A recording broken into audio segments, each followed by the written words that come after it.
Kollywood cinema ప్రపంచంలో హీరోగా ఓ వెలుగు వెలిగిన అభినయ్ కన్నుమూశారు. కొన్నాళ్లుగా అనారోగ్య సమస్యలతో బాధపడుతున్న ఈయన నవంబర్ 10న మృతి చెందారు. ఆయన మరణంపై సినీ పరిశ్రమ తీవ్ర దిగ్భ్రాంతిని వ్యక్తం చేసింది. చాలా కాలంగా అభినయ్ అనారోగ్య సమస్యలతో బాధపడుతున్నారు. కొన్నాళ్లుగా సినిమాలకు దూరంగా ఉన్న ఆయన ఇటీవలే మీడియా ముందుకు వచ్చారు. కేవలం తాను ఏడాది లేదా ఏడాదిన్నర మాత్రమే బతుకుతానని డాక్టర్స్ చెప్పారంటూ ఇటీవల ఓ వీడియో రిలీజ్ చేశారు. ఈ క్రమంలోనే వీడియో రిలీజ్ చేసిన 3 నెలలకే ఈ హీరో మరణించడం ఇప్పుడు అందరినీ భావోద్వేగానికి గురిచేస్తాం. కోలీవుడ్లో హాట్ టాపిక్ అవుతాం.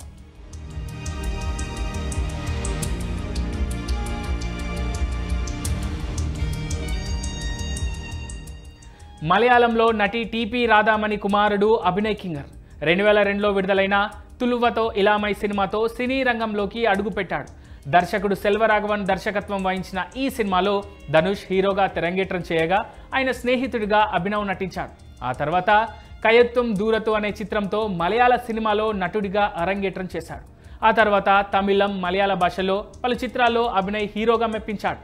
2014 వరకు సినిమాల్లో యాక్టివ్గా ఉన్నాడు అభినయ్. ఆ తర్వాత అనూహ్యంగా సినిమాలకు దూరమయ్యాడు. దాదాపు 10 సంవత్సరాల పాటు సినిమాలకు దూరంగా ఉన్న క్రమంలోనే ఇటీవల కొన్ని నెలల క్రితం అభినయ్కు సంబంధించిన ఓ వీడియో నెట్టింట వైరల్గా మారింది.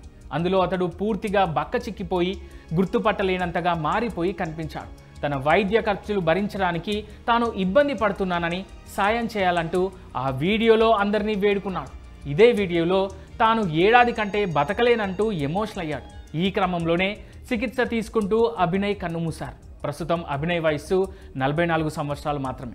దీంతో కోలీవుడ్ ఒక్కసారిగా షాక్ అయింది. ఆయన ఆత్మకు శాంతి కలగాలని ఇప్పుడు కోరుకుంటోంది.